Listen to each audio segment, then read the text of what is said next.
San Francisco is one of the fastest growing cities in the USA.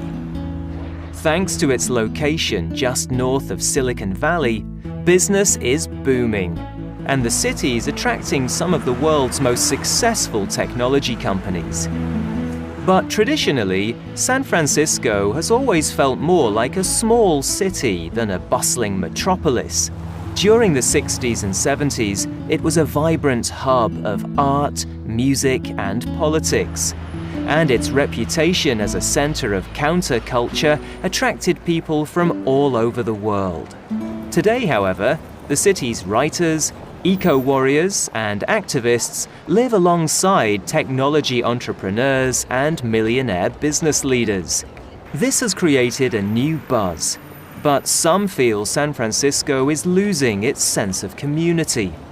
One reason for this is house prices.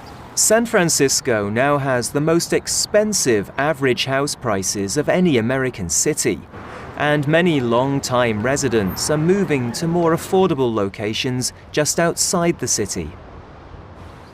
This is Sausalito, a small waterfront community just across the Golden Gate Bridge from San Francisco. A large number of the residents here still work in the city, but they prefer living in Sausalito for its small town feel. However, thanks to this influx of new residents, the house prices here are rising too, with the average Sausalito house costing more than $1 million.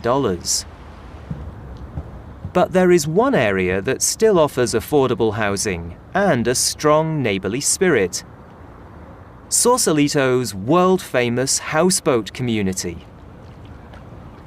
Here, right on the dock of Richardson Bay, there are 400 floating homes across 5 purpose-built marinas.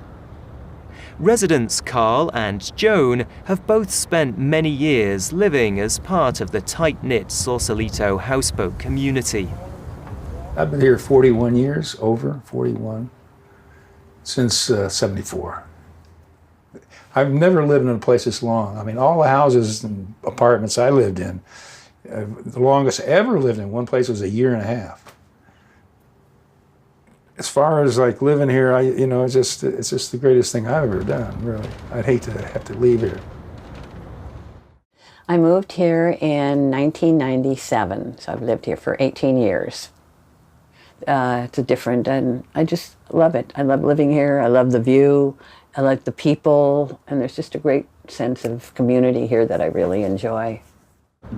During the Second World War, the area here had been home to a huge industrial shipyard, which closed in 1945.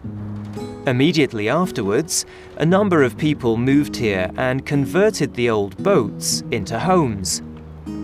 Over the years, the community grew, and by the 60s and 70s, it had a reputation as a fun, exciting, and creative place to live.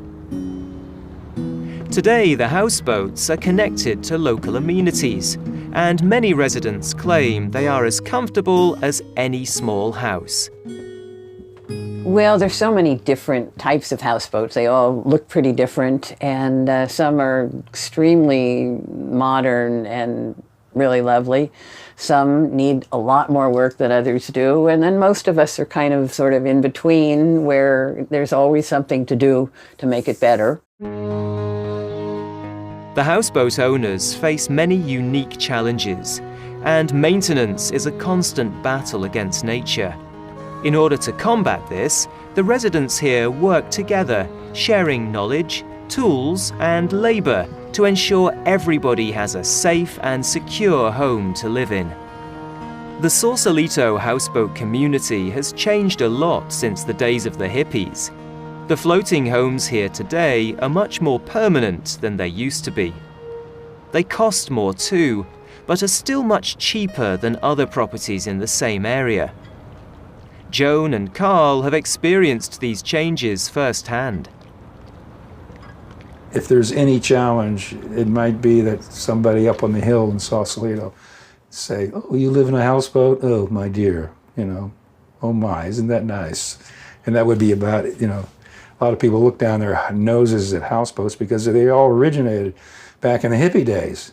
You know, people are out here doing hippie things, and of course the people on the hill, the moneyed people, didn't like that at the time. But they're coming down now, out of the mountains, and they're living all over here. These guys are millionaires. A lot of these people are buying these boats now are literally millionaires. There's 4, 5, 6 on the stock, and it used to be all poor people, all artists, all, you know, photographers, painters, writers, musicians. But it's mainly, the community's pretty tight. It's much tighter than you get in the city because people don't know each other. In a big apartment house, you don't know the people living down the hall, really. But around here, everybody knows everybody. And can we look out for each other? So even if a lot has changed here, the Sausalito community has worked hard to preserve the neighborliness and creativity that has made it such an attractive place to live. This small collection of houseboats may be just 10 minutes from one of America's fastest growing cities, but it still feels like a small village by the bay.